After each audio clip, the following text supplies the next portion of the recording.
Hey everyone, welcome back to Corporate Decoder, the place where we decodes the corporate world's secrets. And today we're diving into a big shakeup for a company called ZimVie Incorporated. Did they just get a new lease on life? Or is this the end of an era? Let's find out! Alright, so what we have here is a Form 8K, which is basically a report a company files to announce big, important news that investors need to know about right away. Think of it as a company's breaking news alert to the stock market. And the star of today's show is ZimVie Incorporated.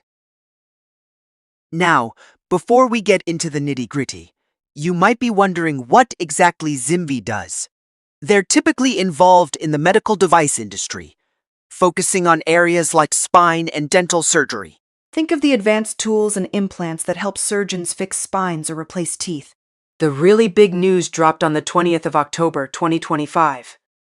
And it sounds like a major turning point for this company. This filing is with the U.S. Securities and Exchange Commission, or SEC, the government body that oversees the stock market to make sure companies are playing fair and providing accurate information to investors. So, the core of this report is about a merger. Now, a merger happens when two companies combine. Sometimes it is a friendly union. Sometimes it is more like one company swallowing another. In this case, ZimVie Inc.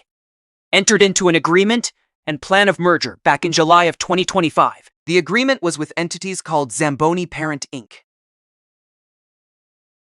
and Zamboni Mergerco Inc. You can think of Zamboni Parent as the ultimate buyer and Zamboni Mergerco as the specific entity that technically did the merging. What this really means is that Mergerco, one of the Zamboni companies, was absorbed into ZimVie. But here is the key part. ZimVie itself survived, but it became a wholly owned subsidiary of Parent. In simpler terms, ZimVie is no longer its own independent company in the way it used to be. It is now owned lock, stock, and barrel by this Zamboni Parent company. This is a pretty fundamental change in how the company operates and is structured. And on the 20th of October, 2025, this merger officially happened. It was finalized, and the deal was done. Now, what does this mean for the people who own ZimVie stock? Well, it means their shares were bought out. Every share of ZimVie common stock that wasn't already owned by the buyer or held internally was bought for a set price of $19 in cash per share. This is often how acquisitions work. The acquiring company buys out all the existing shareholders, paying them a specific cash amount for their ownership. It wasn't just regular stock either. If employees had what are called restricted stock units, or RSUs, which are essentially promises of future stock, those also vested immediately and were cashed out at the same rate. And for stock options, which give people the right to buy stock at a certain price, those were also handled. If the deal price was higher than the option price, the option holders got the difference in cash. If the deal price was lower, those options basically became worthless in this transaction. So, where did all this cash come from? The report tells us that parent company Zamboni Parent Inc. funded the buyout using money from its own investors, which is called equity contributions, and also by borrowing money, which is debt financing. This is a pretty standard way to fund a large acquisition. Now, a significant consequence of this merger is what happened to ZimVie's stock on the stock exchange. Since it is no longer going to be an independent publicly traded company, its shares were delisted from the NASDAQ stock market. NASDAQ officially filed paperwork to remove ZimVie's stock from trading, and this process was to be completed by the end of October 2025. This means that if you were a shareholder, your shares were converted to cash as explained earlier, and you can no longer buy or sell them on the public market. This entire event signifies a major change of control for ZimVie Inc. It is no longer controlled by its original shareholders and board of directors in the same way.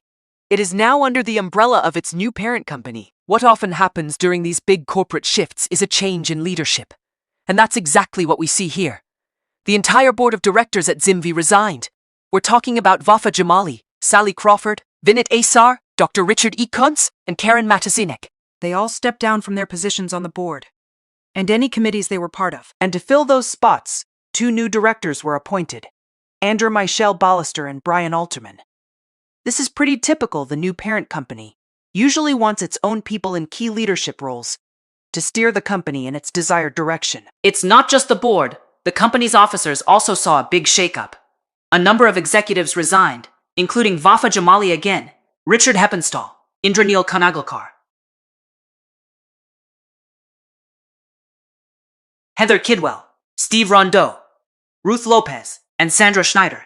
These are likely the top leaders who were in place before the acquisition. And mirroring the board changes, Andrew Michelle Ballister and Brian Alterman were also appointed as officers of the company. So, they're not only directors, but also executives within the newly shaped ZimVie. When you change ownership like this, the company's foundational documents often need updating.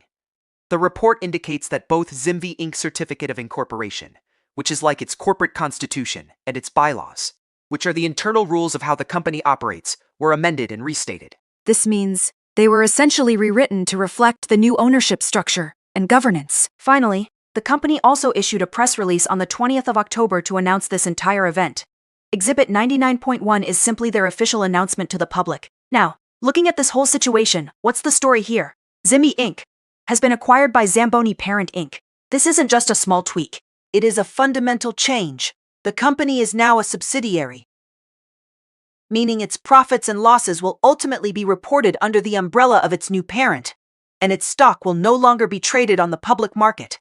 For shareholders, this means they got their $19 per share and their ownership journey with ZimVie as an independent entity has ended. For employees, there is likely a period of uncertainty and adjustment as the new leadership settles in and integrates ZimVie into the Zamboni parent structure.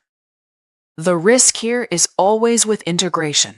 Sometimes these mergers go smoothly, and sometimes there are growing pains. The opportunity for Zamboni Parent is to leverage ZimVie's technology and market position, potentially creating a stronger, more dominant player in the medical device space. It's a classic acquisition scenario. And the success will depend heavily on how well Zamboni Parent integrates ZimVie and executes its strategy moving forward. For investors who used to hold ZimVie stock, the focus now shifts to understanding the performance of Zamboni Parent and any future opportunities that arise. All right, that is our breakdown of ZimVie's latest big news. What is your take on this acquisition? Do you think it is a good move for the long run? What are you watching for next from these companies? Drop your thoughts in the comments below. If you found this analysis valuable, hitting that like button really helps us out, and make sure you're subscribed so you don't miss our future deep dives. And don't forget to check out our Discord community linked in the description for more discussions and insights. Thanks for watching, and we'll see you next time on Corporate Decoder.